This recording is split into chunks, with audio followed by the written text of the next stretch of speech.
how science is actually developed and how technology developed. And then you look deeply into this to the motivation. That is more important than the content itself. You know, it's fine to argue about the content and the philosophy at the time. It's fine to argue about the, you know, various aspects at, you know, at the time. But to us, what matters is the motivation. What made these people do what they did, right? And so we learn these, and we try to act, because you are at a position at the moment where you want to revive. Now, you cannot revive the past. You have to look at the future. But you can't start from nothing. A nation or a person without a future is nothing. You've got to have your indigenous thing to propel you for the future. So, see, the role of university lecturers is to develop those courses, but we don't have to change the course. In my view, in the beginning, you just add, you know, enrich it. Enrich the courses by these aspects and get students to be inspired. So your teaching becomes effective and the learning process becomes efficient. After that, you'll find after 1 year of trying this, you have developed expertise. These teachers who have been involved, those university teachers who have done that, they will become experts. So what they do is they become like a virtual center. And this virtual center, you've got schools, if you're a friend in the Ministry of Education, right? They want you to do something for schools. It's you and your students who become experts in that. You can do training courses. The training courses for teachers become easy when you have university people doing it. But also you have the business community. You want business leaders to also be aware of that. Because the whole process of leadership in this world also is sick. It has been brought up in the system which we are suffering from. So, like Einstein said, you cannot solve a problem by using the tools which have produced the problem in the first place. So the product of the last 100 years education and the environment that have produced our management in business and in trade, they've caused catastrophe in the world today. Not many people are happy with the world, including West and East and so on. Now, to derive things from the past, I give you an example of how we could perhaps in the management and in the business. Now, in this part of the world, Malaysia, and where I was in Brunei, Southeast Asia, how did it become Muslim? There was no army. How did it become Muslim? Did Jibreel himself come like that? What we are told is that some tradespeople come from the south of Arabia, right, from Aden, Hadramaut, and Yemen, and Basra, and they came and traded, and your people got impressed with their behavior. They found them to be fascinating. Now, I try to analyze, what is this? Again, I wanted to look for some simple word or equation. I say, I don't have time to do a lot of study. Right? I ask historians, and I ask people, I learn, and then try to put some model man. I discovered the word tajir. Tajir in Arabic means businessman, or a businesswoman, or a tradesman, or a merchant. It is said that the Prophet, peace be upon him, has told these merchants, he says, you are not samasira anymore. Samsar means commission agent or a merchant. He says, you are the tujjar. Some people say, I'm not authority on the hadith and on the chain of verification. But I like what I heard. But it says that the word tajir was used, actually is comprised of 4 letters. In Arabic, it's ta, alif, jim, ra, tajir. Ta comes from taqwa. Taqwa, God conscious, aware of Allah. Right? If you don't see Him, He sees you. That's the taqwa, right? And then you have alif, from amanat, trustworthiness, and jim from jasarat or jara, from courage. You make a decision in business and risk. Business is about risk, and you cannot be a business successful if you don't take risk. That means you need to have bravery, courage, just have it. And Ra is from Rahmat, from mercy. I have a feeling that those people who came to this part of the world, they had these 4 characteristics. They were people of taqwa. They were honest, trustworthy. Right? You give them something, they return it back to you. They don't cheat you. Right? They were brave. And they were merciful. They don't grab. They are not wolves.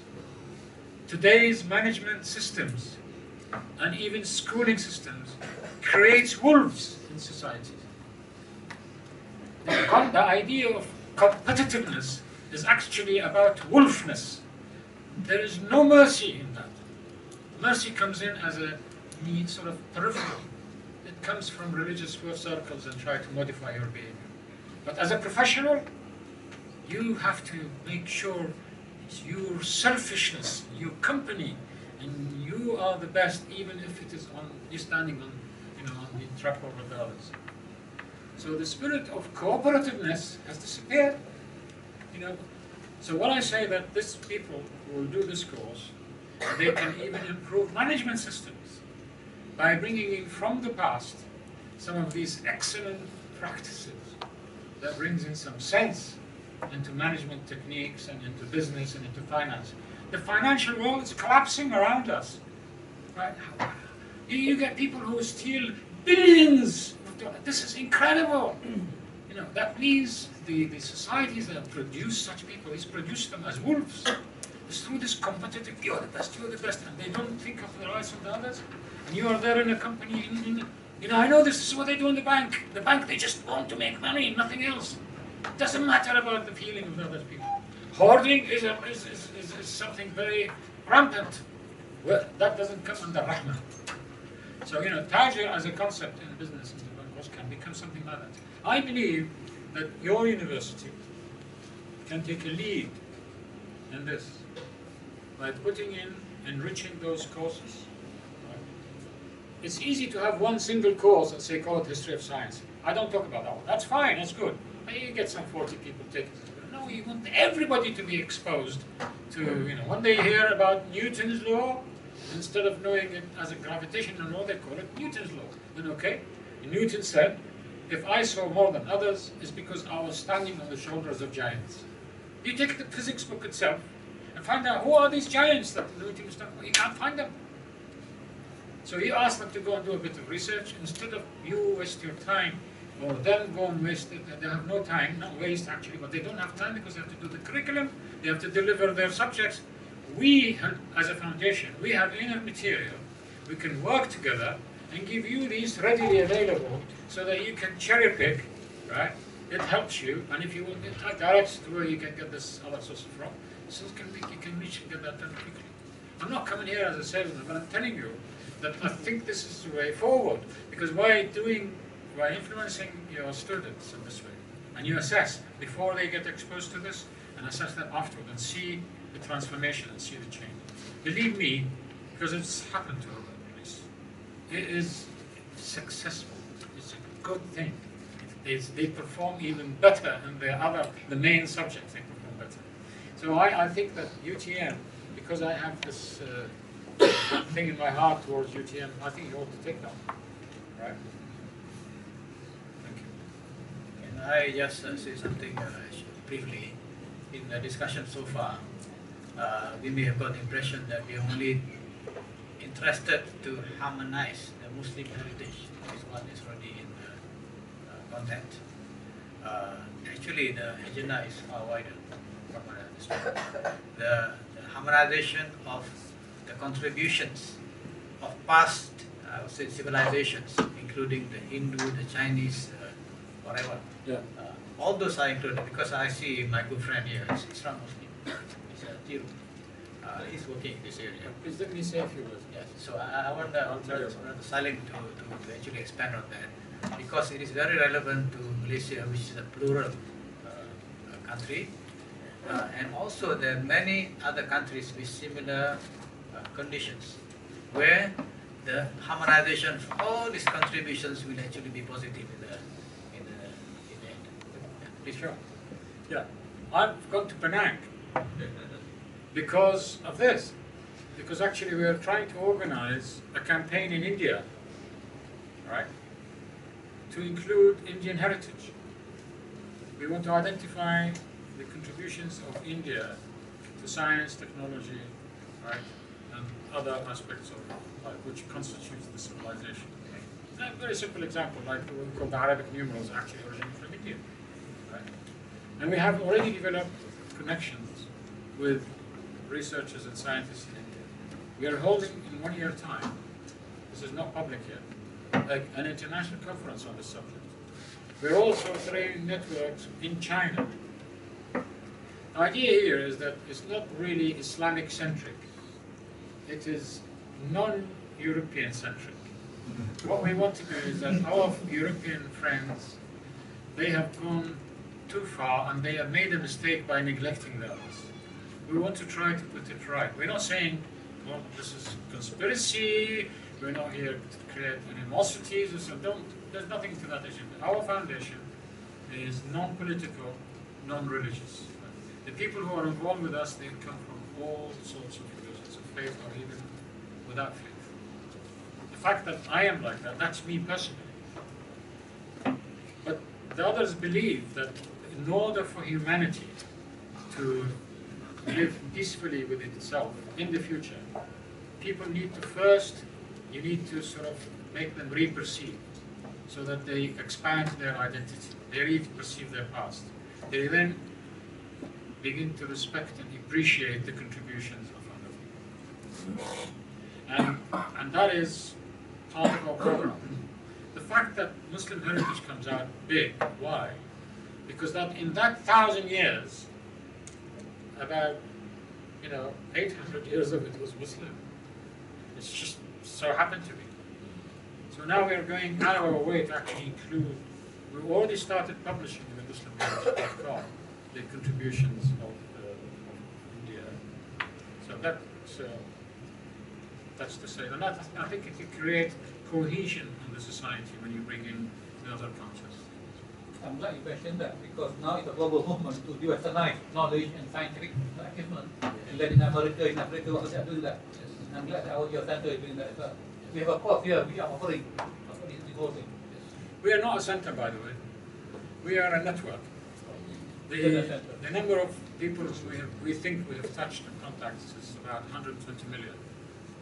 Right. So it's quite a big thing, and it's organic. If anything happens to me, it will continue. Just, who is the leader? You don't even know. It's not polarized around me. I'm a retiring president, other than the chairman and other people. So the idea here is that you're resonating with the hearts of people, Muslim and non-Muslim. A lot of the animations that I would have shown you, they were done by Chinese. Yeah. Can we have a next comment? We should give an opportunity to our young people to speak. This is young. I'm young in mind. All right. Thank you, Doctor. I'm very glad to meet you in person. I was just reading this book of Neil Ferguson. You were made of this man who talked about civilization, and he was referring to the 6 areas how the West went. And I was opening a page talking about the science that he compares between the Western civilization and why Ottoman period led to the decline of science in the Muslim world. And he left the burden of that responsibility on the clerics, with the Muslim clerics. That's what he was trying to interpret. But my point to you today is that what Professor and Dr. Tengku Azman was mentioning about knowledge. My point to you that the Muslim today lack knowledge of all sorts. Being in the Islamic Development Bank before, we have done a similar research on the fate of the nations of Muslims today. We are at the lowest speed of civilization upheaval. Frankly, you know what we mean, and we have done the revision of the bank, and the one was responsible of engaging a new dimension of what the world should be. You see, you were mentioning the Islamic, what do you call, you talk about Eurocentric, and we also fail to understand that we often fall in the trap that Islam is unique to a region, which is wrong. Islam is universal because we have 5 civilizations. So we are not a cultural base. We are not a region base. The universality of the message is for mankind.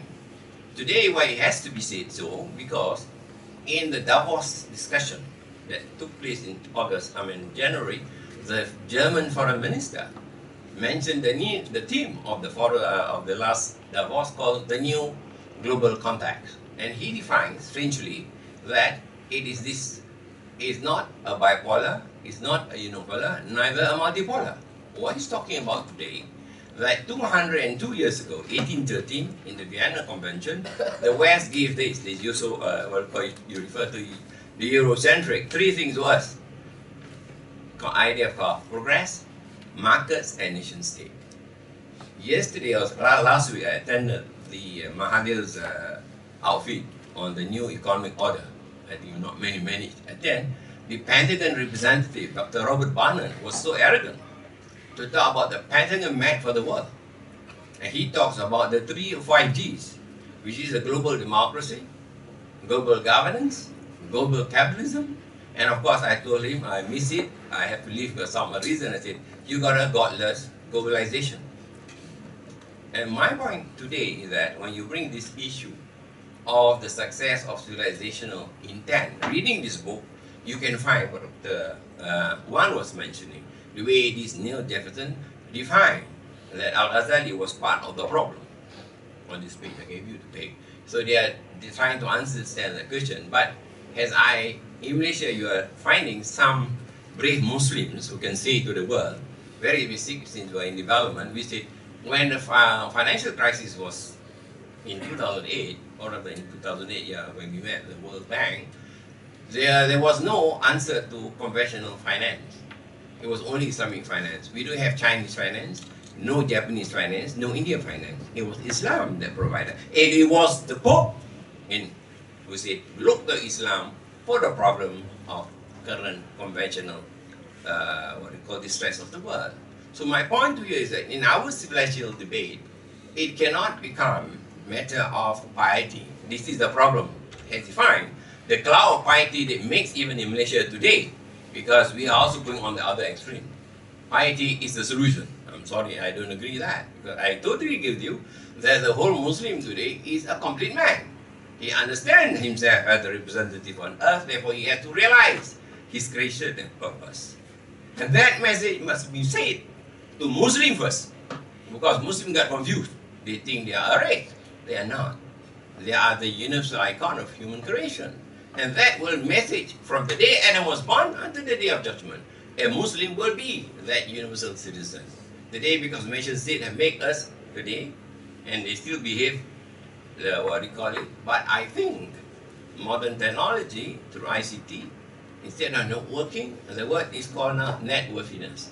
I suspect CASIS as a young institution that is trying hard to revive the true knowledge of Islam for humanity, that all those of simple reasoning will see in the great Ottomans too, they employed people of all faiths, those of similar reasoning.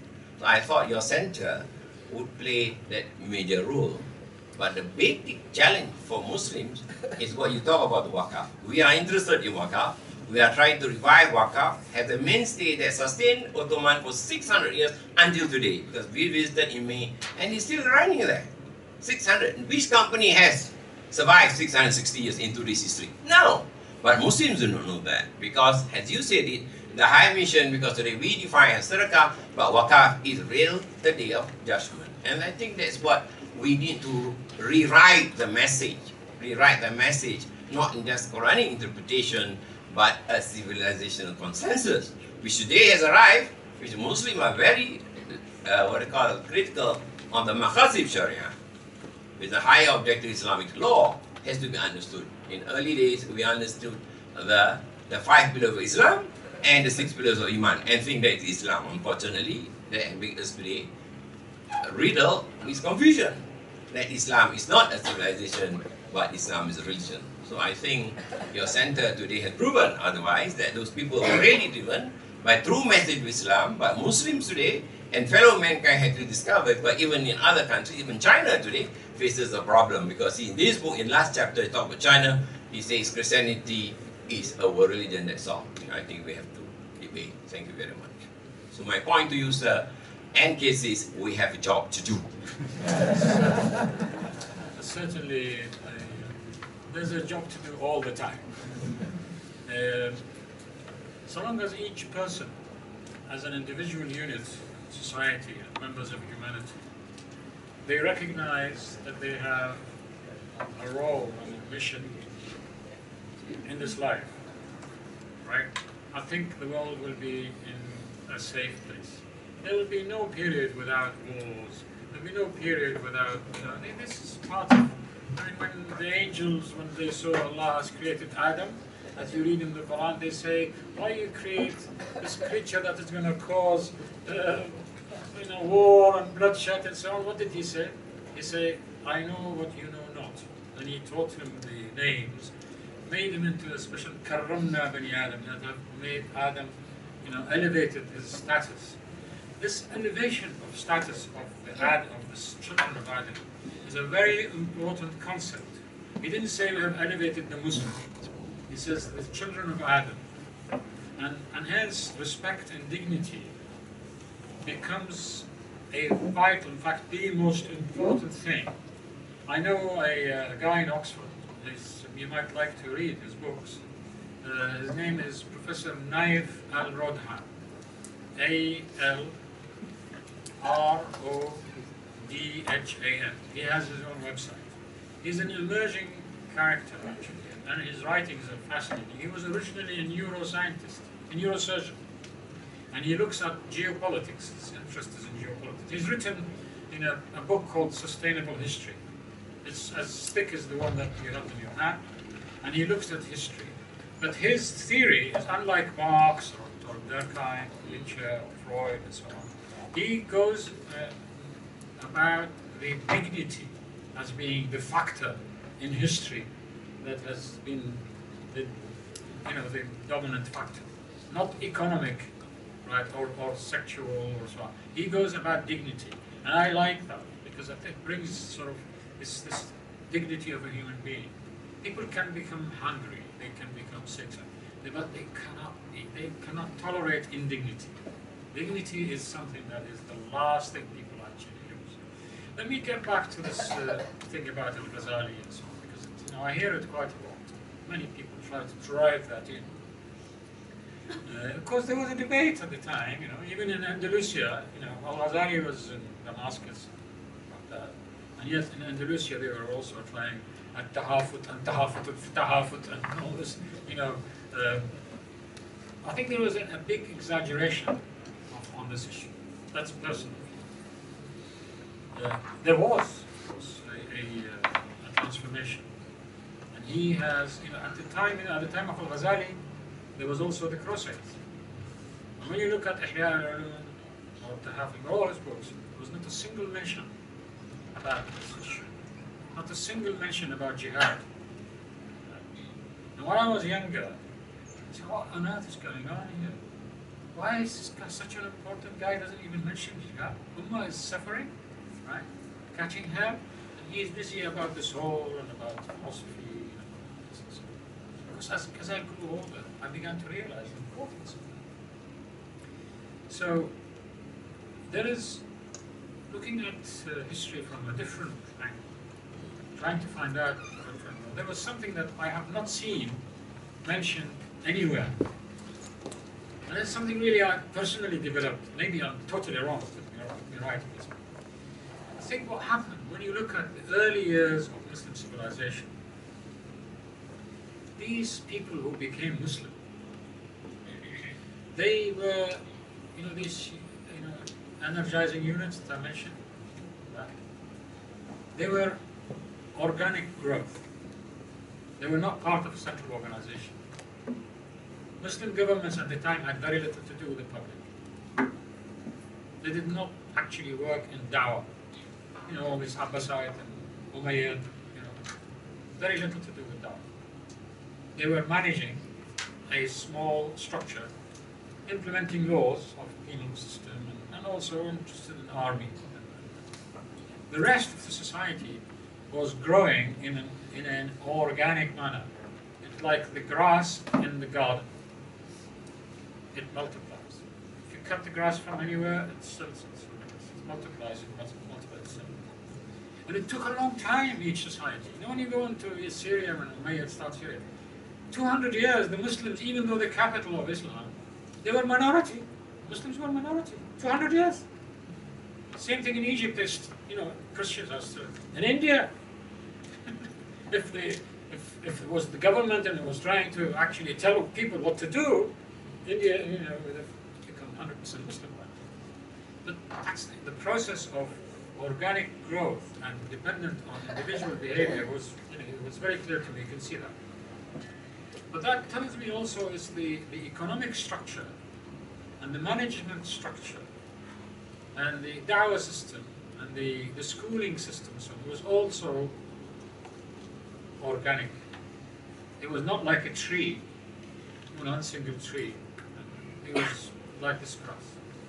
So it took time. And the propagation of Islam through interaction of people with each other, that's what's been happening. That was a very strong characteristic of the Muslim society, because you cannot destroy that. There is a growth. Until now there is a growth, right? Muslim governments are all over the place and so on, and yet Islam is most strong, dominant. Why is that? It's because of this. It's just that individual Muslims, when they get energized, they behave in a certain way. And it's this certain way that we need to concern ourselves. There's no problem in energizing Muslims through Sufi, Salafi, Shia. There's no problem with that, right? The problem is what then? The output. That is, some people who are very, astute thinkers, like Bernard Lewis, he says, don't get cheated by the differences amongst Muslims. He says, there will come a time when just by the flip of a finger, all these people will be united. That's what he said. Right? It's just that you just click them on, and so, because you see, they see what we have in Hajj. Every year there is training. The biggest camp in the world. Right? You get training. They're all there. They pray together. They word alike. They will say Allahu Akbar. They pray, ask Allah. So there's a, so this fellow Bernard Lewis and others like him, they keep warning.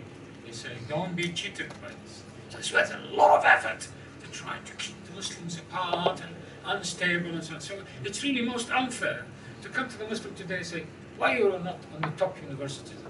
Why you are not sending something to the moon or Mars? Why is he comparing? That's just not fair. How can you compare that? You have a guy who was suffering with stomach problems, right? With diarrhea and so on, and you say, why don't you do this? And you get the Nobel Prize. Why not? The guy is sick, right? And you want to, you're gonna have to cure. This is the issue. It's not fair to go and do this comparison. We come back to the al-Hassani thing. So before, in the early years of Muslim civilization, I think that the structure was organic. After towards the end of the Abbasids, before they reached to that, there was a lot of exotic thinking of the ulama. They were, I don't want to be unfair because there was a lot of great ulama, but they were dealing with a lot of unnecessary things. I was told that the ulama of Baghdad, they were arguing, heated arguments between them. At the time when